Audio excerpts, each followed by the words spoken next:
कि यूँ तो हमारे देश की सेना का गौरवशाली इतिहास है, लेकिन आज माननीय अखिलेश जी की कृपा से आज 120 जवानों की जो मूवी देखा है, वो जवान अहिर बिरादरी के हैं, जिन्होंने 120 की संख्या में रहते हुए हजारों के दांत खट्टे किए हैं।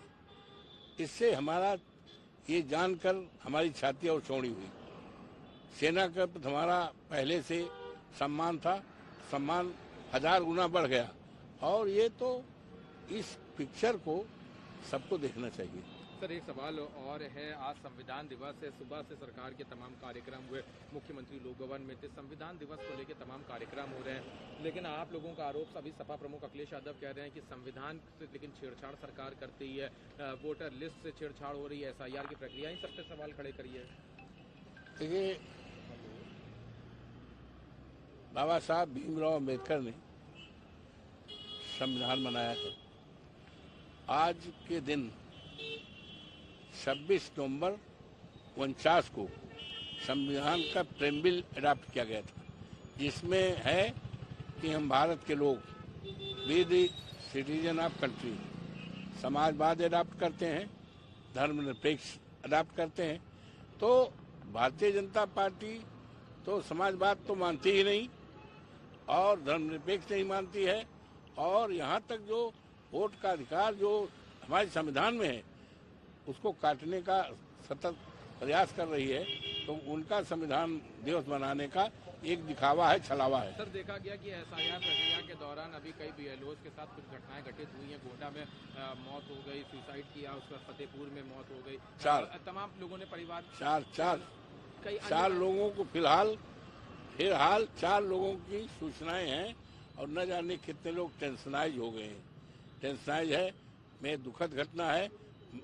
मृतक के परिवार के प्रति हमारी संवेदना है, और मैं मांग करता हूं कि उनके परिवारजनों को 50-50 लाख रुपए का सरकार मुआवजा दे, और उनके परिवार में एक सरकारी नौकरी दे, और जो काम का दबाव है, वर्क का लोड है, ये वर्क का लोड खत्म किया जाए। जो काम 4 महीने में होना है उसको 4 दिन में कैसे हो पाएगा? तो इनकी ये साजिश है, गरीबों का वोट न पड़ने पावे, दलितों का, पिछड़ों का, PDA का, इसलिए ये फिराक में किया है।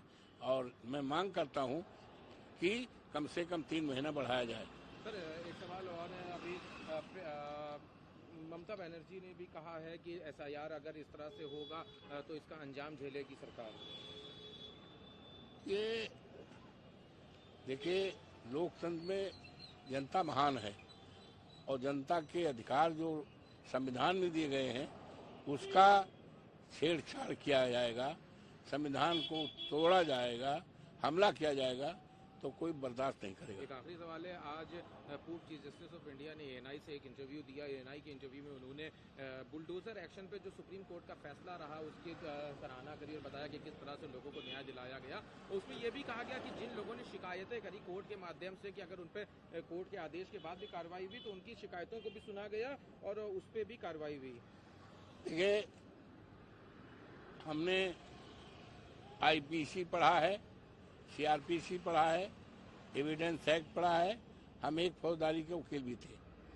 कहीं पर बुलडोजर कोई कितना बड़ा से बड़ा सातिर अपराधी हो, कातिल हो, तो उसके परिवार पर, उसके घर पर बुलडोजर चलाने का कहीं कोई प्रोविजन नहीं है। ऐसा व्यक्ति ऐसे आरोप में है जिसमें सजाए मौत है, लाइफ इम्प्रिजनमेंट है, जीवन भर के लिए सजा है, उसके परिवार को भी, उसके घर को ढहाने का कोई ऐसा प्रोविजन नहीं है, क्योंकि उसमें उसका बाप रहता है, उसकी माँ रहती है, बेटी रहती, बहन रहती है, सारा परिवार रहता है, और उस घर में आप ढहा दोगे तो कहाँ जाएंगे?